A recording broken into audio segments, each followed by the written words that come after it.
Welcome to the Meacham Conversations, and we have Tom Hunley here with us. How are you doing? I'm well. How are you? Good. All the way from, well, pretty far away. Bowling Green, Kentucky. Bowling Green, 3.5 hours. Yeah. Okay. Why don't you start by reading a poem for us? Okay, Rick. This poem's called "No One Who Knew Him." No one who knew Will called him Willem. This was published in Rattle Responds, where he writes something about the news. Last summer, something happened involving somebody that I'd known 30 years ago, and he was in the news. It was really strange to see his name on the chyrons and hear people talking about him. No one who knew Will called him Willem. Each of us is a lot more than one thing that we do or a few choices that we make. I remember Will as a kind, gentle person. Will offered me a place to stay when he learned I was couch hopping for a month. Will and Don were the only friends to show up for a 1991 poetry contest I was in at Washington Trade and Convention Center. Will and I were the only ones to show up for the surprise birthday party that Don's girlfriend held for Don. That's the Will I knew, not weak Will hiding behind a mask trying to light a propane tank. I remember Will's song, "I'm Lazy," featuring the lyric, "My friends should know not to call before noon because I'm lazy," sung spoken in a voice like Lou Reed's. Will helped look after Bob, my friend from work, and Will's former housemate. After Bob got drunk, set fire to his house, offered the firemen beers. Will and his girlfriend came to a party I held to celebrate 3 years sober. She was blonde and half his age. My housemate, Julia, said, "Will's 40, but he's a boy." That's the Will I knew, not ill Will hiding a baton and a knife in his pants. I read the first news article, which didn't mention his name, and the comments. I only wish the white POS miscreant Antifa thug could have been gunned down in broad daylight in front of his kids, etc. Then Don texted me, "Will's dead. I love you, Tom," and forwarded the second article, which called him Willem Van Spronsen, along with the comments, "Where will they bury his body? I'd like to take a dump on his grave," etc. Some part of my world shattered like someone threw a rock at a stained glass window and made a hole where the lamb's head had been. Apparently, Will's wife had left him, taken their child, and this was a fruit too bitter for him to eat, a lemon that oozed juice into the cuts in his hands. "I have a father's broken heart," he wrote in a suicide letter manifesto. "I'm a head in the clouds dreamer. I believe in love and redemption." Me too, Will. I will always dream. I will always believe. I dream you were a scarecrow and not a lit torch. I dream you were the propane tank and not the explosive device. I believe in the man behind the face, behind the mask. The way that you kind of bring all those different histories together, different versions, it's sort of like, a sense of how do we really know another person? True. How do we know ourselves? I think in writing sometimes it's a way to get at things that we didn't know about ourselves and other people. Did you find any kind of discoveries like that when you were writing that poem? I really wrote the poem from a place of being very mixed up and shaken by seeing this in the news. One thing I learned from it is the limitations of journalism, I guess. I remember when Bob Dylan was shouting at the Time magazine interviewer and he was saying, you can't get the truth from Time magazine, like you can't get a bum throwing up in the streets. And this reinforced that for me because the things people were saying in the news about Will were true as far as the events they were covering, but there was just so much more, Like in the story Shiloh, Bobby on Mason, where Leroy says, he's talking about history, but he says they leave out the insides of history. They leave out the insides of news. I mean, you can't get it. There's just so much more to this person and so much more to be said. And so. Yeah. Do you have other poems that are about people like that? Gosh. Where you've made discoveries about how you felt or pulled together feelings about how you felt? Good question. Most of my new poems are about my children, and I've learned a lot about them through thinking about them in writing. In the act of writing, you actually discover something, you think? Yeah, sure. Making connections, finding metaphors that help me understand them better. Wow, yeah. And does that, how does that affect your teaching, the way that you, I know you're really known as a great teacher, what your own writing process and versus the process that you go through when you're talking about a poem in a class, say?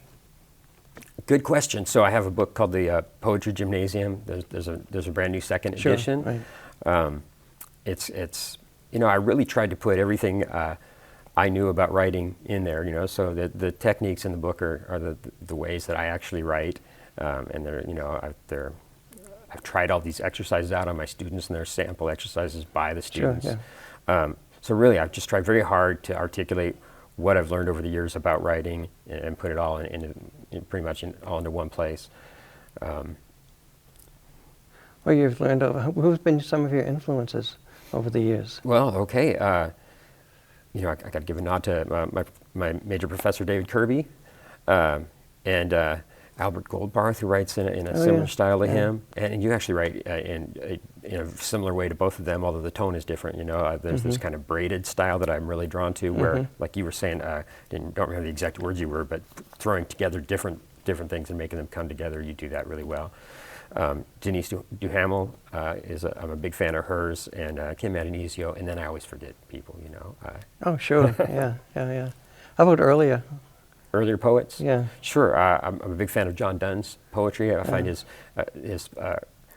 work really passionate. That's what I'm really drawn to in it, and I love how the early work is different but similar to the later work, if that makes sense. And then any American poet has to reckon with Walt Whitman, so he's probably one of the first poets. Well, that I Whitman got pulls all that interested in. stuff together too, and I was thinking of Hardy in a way because of the characters that come through so much. Okay, good. Sure. in the And poems. Hopkins Yeah. also. I just think he and Donne might be the great poets of ecstasy. I actually just wrote that one on one of the students' poems, because she was talking about. She didn't use the word ecstasy, but I felt like that's what she was talking about, and I suggested she read those guys. What's the process that you use when you're writing? Or do you have one? Well, I mean, okay, so I heard Billy Collins say, I don't know where my poems come from. If I do, I would just go there and never leave. So I have a book of 110 exercises that are all designed to write poems, and some of them I have a better batting average with than others. So I have a lot of different processes, and none of them are guaranteed to work. Mm-hmm. Do you follow your own exercises? I do, a number of them. What's your favorites? Okay, so one of them is I call writing under the influence of another writer, of another writer in parentheses. Okay, so doing this process, if nothing else, you become a closer reader of poetry collections. So I start, when I read another poetry collection, I underline phrases in at least 15 to 20 poems in the book. Underline phrases that I like in the title. I start with a title made by collage of 2, 3, 4 of the other person's titles. I look for a title that I don't know what it means, but I'm intrigued by it.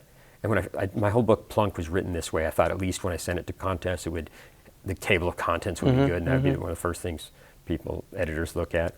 So then I write towards the title, but the way I do that is I start with a phrase or an image from like the first poem in the book that I've underlined, and I riff off of it until I can't think of where to go next, and then I turn the page and I see what I've underlined on the next page, and then I echo it. I'm not going to quote the line 100%, and then I'll just I'll just take that as far as it'll go, and then when I don't know where it's going, I turn the page, and that suggests where to go. So I like chance has a certain role in it, just the chance of what's on the next page that I liked. Also, really courting influence of other poets. I mean, getting the most out of the books I read. I teach a class called Reading as a Writer, where we do various stylistic imitation kind of exercises. Another one that I like, I call Stylistic Collisions, which was named after a kind of Doritos that came out a few years. Collisions, there were 2 kinds of chips in the bag, and the flavor, if you ate, a handful, was different than either one, but kind of original, and that's the idea. So we, in this exercise, you write down what you notice and you like technically in 2 different poems by different people. Then you write a self-assignment where you say, I'm going to do these things that I liked in that poem and these things I liked in that poem. And then you can see what happens. The poem comes from the purposely trying to emulate what you like about poems by 2 people. Did you have another poem from one of those exercises? Okay, I do have another poem. This is one of the, all the poems I'm going to read tomorrow are about my children. I have 3 teenagers and a 12-year-old. The 2 oldest teenagers have special needs, and I started thinking that although they're normal to me, I'm very used to them. I thought a lot of people don't know anybody like these kids, and so I want to. They're interesting. They're good. So this is a prayer asking for mercy. Dear God, when I watched my firstborn being born, I thought at first he looked like a carp, hooked and gasping, and I was struck dumb, as silent as you. My son couldn't speak for years, and when the doctor said autism, I couldn't speak, and forgive me, I turned my head from him. I know you'll understand. Forgive me for reminding you how you turned your head while your son hung there. Sometimes, God, I stumble like a fool, a fawn, a phony. I fail, I fall. I, who taught by tall example my children to walk. Sometimes a wolf steps out of woods, and I need new words to ward him off because the words I have dried up in my throat. Dear God, show me how to walk in wonder toward you and knock me over when I walk away from you, but let me let my children walk away from me. Just remember the names I gave them. She who fills my head and heart with an unshakable ache. He who beats drums and beats me at ping pong. He who slaps the bass and cracks the jokes. And he who ventures far into the cold to a place inside himself that no one else can ever enter. Not even I can go there, but I believe you can go there. Dear God, please go there. Wow. Well, ending on a poem, I think that's great. Thanks for being here today. Thank you, Rick. All right.